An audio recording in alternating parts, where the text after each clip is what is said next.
Hello and welcome back to our cell membrane portion of our second section involving water and cell membranes. We just wrapped up introducing active transport, which is transport across the cell membrane that requires energy, and we talked about that energy in our case for cellular energy. For all cells that are out there, cellular energy is in the form of ATP, adenosine triphosphate. So when that phosphate group gets released from an ATP, that phosphate group can go and bind to something and do something really cool and give it the energy it needs to do that whatever job that needs to be done. So let's have an example of what active transport looks like. The best example that we have that exists in every single cell in our bodies is the sodium-potassium pump. So Na is sodium, K is potassium, and these are ions. They've lost an electron, so they're ionic. These are ions that we have to maintain at a crucial gradient in our cells at all times so we can do lots of other functions in our cells. So this is kind of working in the background in many, many, many cells. And without it working properly, our cells would cease to function well. So what you gotta know for the sodium-potassium pump is that we're exchanging sodium-potassium across the membrane. And what you need to know is that for every time the pump works, so if you're pumping something, you're going uphill, essentially. When you pump water, you're pumping water against the gradient of gravity, if you will. So what's happening is, for every time this pump works, 3 sodium ions are pumped out of the cell, and 2 potassium ions are pumped in.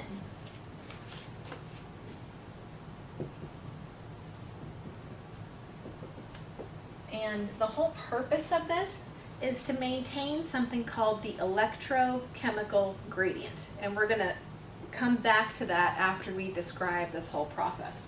But I want you to know that the purpose is to maintain the electrochemical gradient. That's a buzzword. You'll see that on tests if you ever take an SAT test or something like that. Maintains the electrochemical gradient. So electro meaning literally charges, chemical literally meaning chemicals. So you're going to see how this gradient gets established and stays this way. So I'm going to erase this because I want to draw you the picture of what this whole sodium-potassium pump looks like. And this is going to be the beginning of our pictures in this whole entire course, if you will. Biology is very picture heavy. These first couple sections of biology aren't as picture heavy as they are. Now we're going to start getting into how the figures tell the story of how biology works. So let me draw what the electrochemical gradient looks like for you. And it's almost, I like to tell my students, it's kind of like a time-lapse photography picture, if you will. So if you're looking at a cell membrane, and instead of drawing phospholipid bilayers over and over and over again, because that takes time, instead I'm going to draw 2 lines. Okay, I'm going to make it a little bigger. So 2 lines. These 2 lines represent the phospholipid bilayer. So from now on, you really won't see much of a phospholipid bilayer. Just know that one line is one layer, the other line is the other layer. It makes drawing cells much, much, much faster. Okay, so first frame, if you will. This is a cell protein in the cell membrane. It kind of looks like this, and this is the outside of the cell, this is the inside of the cell. What you got to know is that naturally on the outside of the cell, you have a high concentration of sodium ions on the outside of the cell and a low concentration of potassium ions on the outside of the cell. This scenario is flipped on the inside of the cell. On the inside of the cell, you have low sodium concentration. Those brackets mean concentration or molarity if you have some chemistry background. Don't worry if you don't. And you have high potassium on the inside. So this is our natural state of how things work, and we want to keep it this way. This is actually really, really good for our cells. Our cells appreciate having a gradient because without a gradient, things don't move. If you had things perfectly even on both sides, there'd be no reason for movement to happen in your cells. Movement in your cells is actually a really, really good thing. So the whole point of the sodium-potassium pump is to move more sodium to the outside and bring potassium to the inside. You can see how this whole process has to use a little bit of energy because I'm going from a region of low sodium and I'm trying to pump it to a region of high sodium, and vice versa with potassium. I'm going to go from a region of low potassium to high potassium, and that's just not what they want to do, so you got to give it a little bit of energy in order for this to happen. All right, so this is step number one. So number one, here's what's going on here. The first part of the sodium-potassium pump is that it's open. This is like its native state of where it just resides naturally. It doesn't need any energy to have this shape that's going on here right now. So what sodium's going to do, these little spots right here inside the protein, these little round spots, your normal proteins don't look like cashews with cuts in them. They're actually beautiful, globular structures. This is mainly for demonstration purpose, obviously. So what happens is these little round spots are specific for 3 sodium ions to go inside. So 3 Na enter into the sodium-potassium pump. This protein is the pump. So first step, 3 sodium ions enter the sodium-potassium pump. Okay, that's all great and good, but in order for something to happen, the whole point is to put these 3 and open them to the outside. So this pump that's like this right now, it's actually going to open up like this, and those 3 sodium ions are going to float out. But in order for that to happen, we need some energy involved. So here's what's really, really neat. Once those 3 sodium ions go into this protein, a change in the protein's shape actually happens. We call that a conformational change. So every time, if this is my protein and something binds to it, the protein actually changes shape to respond to that binding, if you will. So since those 3 sodium enter in, that's going to change the overall shape of what this pump looks like. And what that does, it actually reveals an ATP binding site that is going to be, or a phosphate binding site, I should say, a phosphate binding site that is going to allow this protein to get phosphorylated to do its job. The other thing I want you to know is that these 3 little spots within the pump are specific only for sodium. There's a high affinity, a high desire, if you will, for that protein to grab onto sodium. It's so high that even in a low concentration of sodium, that sodium will find that protein and bind to it. That is awesome. If you think about it, we're dealing with one atom here, and one atom knows how to be specific for those 3 sites. So 3 sodium atoms go right there. That's ridiculously small and specific, and it should knock your socks off on how beautiful that is. So once this happens, here's our time-lapse photography. I'll try to make it look pretty.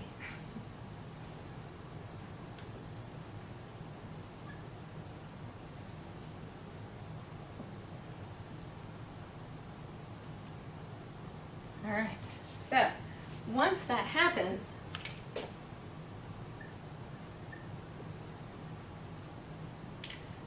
this reveals a phosphate binding site. So ATP is going to hydrolyze into ADP, and that extra phosphate group is going to bind to this protein. So this would be step number 2. So the binding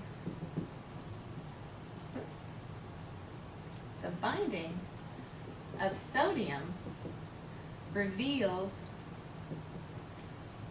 a phosphate binding site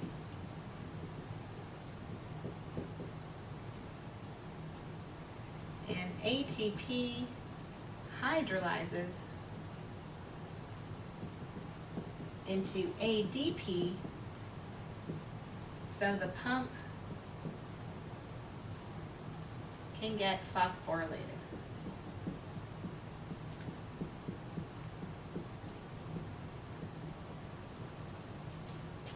Okay? Here's where it gets really, really cool. So now that the pump is phosphorylated, it has essentially received all this energy from phosphate.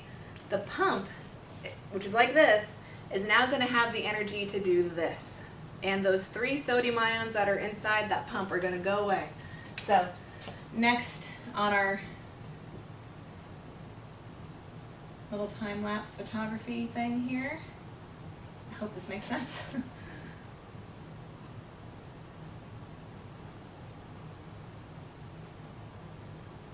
So I still have my phosphate group on here. Those three sodiums now leave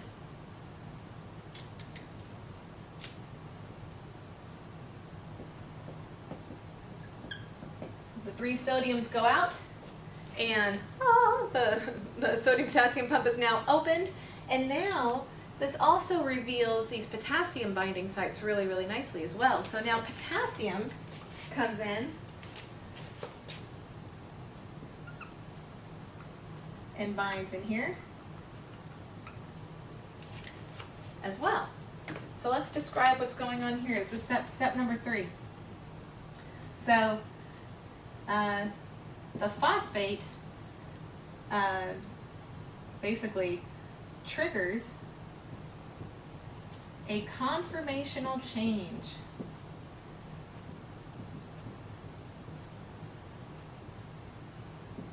in the pump. So the phosphate, when it was bound down here, actually like this, sorry, when the phosphate was bound down here, it now triggered a conformational change to move the pump up like this. So now it goes boop like that. So it triggered a conformational change, basically led it to change its shape in the pump. So now the shape is now facing open to the outside. Remember, this is the outside and this is the inside, and allows those 3 sodiums to go out. And then once those 3 sodiums go out, the 2 can come in. There's all these conformational changes that are taking place. As soon as I release the 3 sodiums, I now maintain a shape to bring in 2 potassiums. It's really amazing how this orchestration works. So the phosphate triggers a conformational change in the pump to release the 3 sodium out and 2 potassium bind.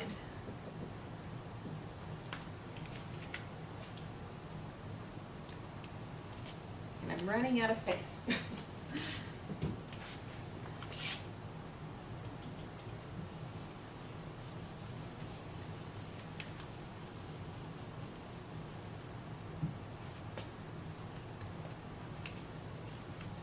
I'm going to erase this one and I'm going to work my way back. Hopefully in your notes you can just draw another arrow to go to another line or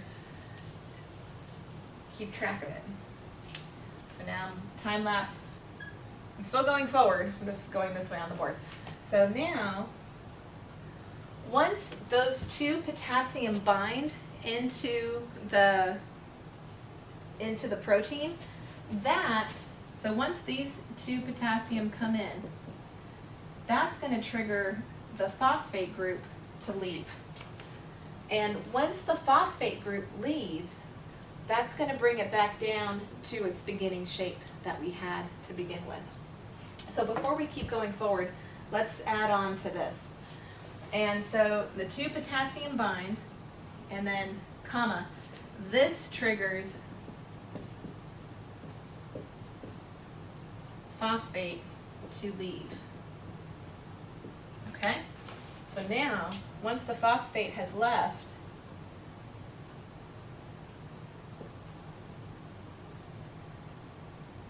without phosphate, we go back to our normal shape again. And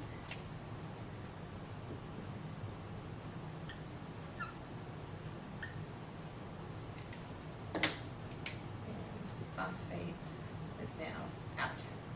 And these two potassium are now in the cell.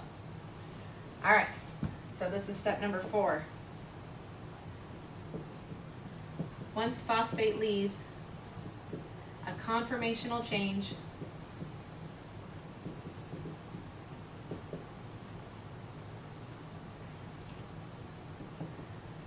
allows the protein to release potassium inside the cell.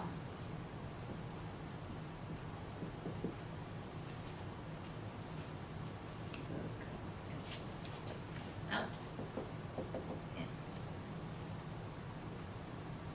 And if you remember where we started with all this, we had high potassium concentrations on the inside, high sodium concentrations on the outside.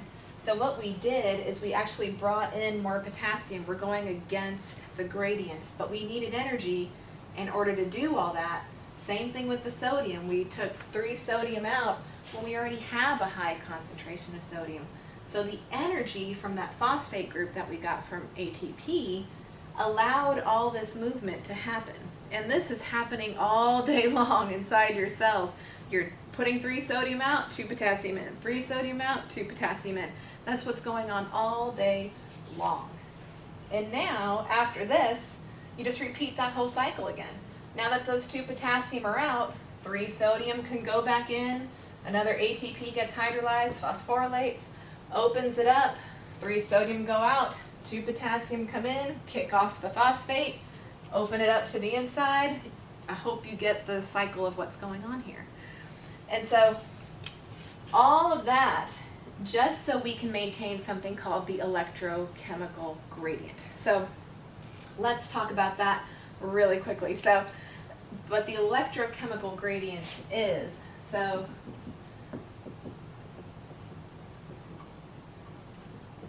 electrochemical, oops, I'm stuttering on the board, electrochemical gradient. If you were to look at a membrane and pretend there's a whole bunch of sodium potassium pumps on here, what I'm doing is I'm pumping out 3 sodiums and I'm pumping in 2 potassiums each time. That's what's going on. So this is outside the cell, this is inside the cell. So what's happening is I have 1, 2, 3 ions out here, so I have a +3 on the outside and I have a +2 on the inside. So what's actually happening is the outside of my cell is more positive than the inside of my cell. You could almost say, I'm going to erase this to make it a little cleaner for us. You could almost say, if you were to extend this out a bit, that the outside of your membrane is positive and the inside is negative in comparison to one another. And that's how we think about it. It's almost like a battery. Batteries have to have this charge differential in order for electrons to move and do their job. Same thing with a cell. You need to have a positive outside and a negative inside so things can move around. That's the electro part of the electrochemical gradient. This whole pump maintains that the electricity across the cell membrane. Pretty cool. The chemical part is literally the chemicals. You have 3 sodium and 2 potassium. You're having a gradient of it. So you have a whole bunch of sodium on the outside, a little bit on the inside, a whole bunch of potassium on the inside, a little bit on the outside. That allows those chemicals to diffuse somewhere else down the cell. So the electrochemical gradient is a big deal, and it's all because of how awesome the sodium-potassium pump works. So that, my friends, is active transport. And that is your textbook definition, the best example you have of active transport in your cells. If it wasn't for ATP, and hydrolyzing that last phosphate group, that phosphate group is what carries all that energy to give it that shove, to take that sodium potassium pump and allow it to open up and then close back down again. So it's just really, really neat how a lot of processes in our cells require energy. And when you're moving things across the membrane from a region of really low concentration to high concentration, that takes work. So that is a definition of active transport. I hope you enjoyed this whole unit about water and cell membranes. I will have a little quiz and tests with you throughout this whole section, so I'm hoping you're taking them. And just remember, let's briefly review quickly. You got water, lovely polar molecule. Its bent shape allows for that polarity to happen. You get those partial negatives and the partial positives on the oxygen and the hydrogen respectively. They like to bond to each other through hydrogen bonding, which are really weak, but in a lot of numbers, super strong. Gives it all those lovely properties that we know that carry life here on Earth so beautifully. And then later on we got to cell membranes, how the three components of a cell membrane, you have phospholipids, proteins, and cholesterol. All of those work in conjunction to create the lovely cell membrane that we know of, that allows not only for shape, but for fluidity and for transport. And we focused a lot on transport this unit. And so passive transport, two flavors of passive transport. You got diffusion, which is just going simply down the gradient. Only a few things can do that. You have to be small, and you got to be hydrophobic. So oxygen, carbon dioxide, stuff like that. The other thing that could be passively transported across the cell membrane is water, but you need to use a protein for that because water is very hydrophilic and it can't pass through that core. So that's facilitated diffusion. And that goes to osmosis, the different types of tonicity. Water likes to go from a region of low solute to high solute, so it spreads things out. And then lastly, we just ended with active transport and how energy is used to move something from a low concentration to a high concentration, going against the gradient. So I hope you enjoyed this portion of the test, or not the test, of our course. And the next part of our course is, it's going to get fun. We're going to actually start entering into the cell, and we're going to go into all the different organelles and the different parts of the cell that make it so lovely and wonderful. So stay tuned, come on back for the next section, and I hope you're enjoying this. Thanks.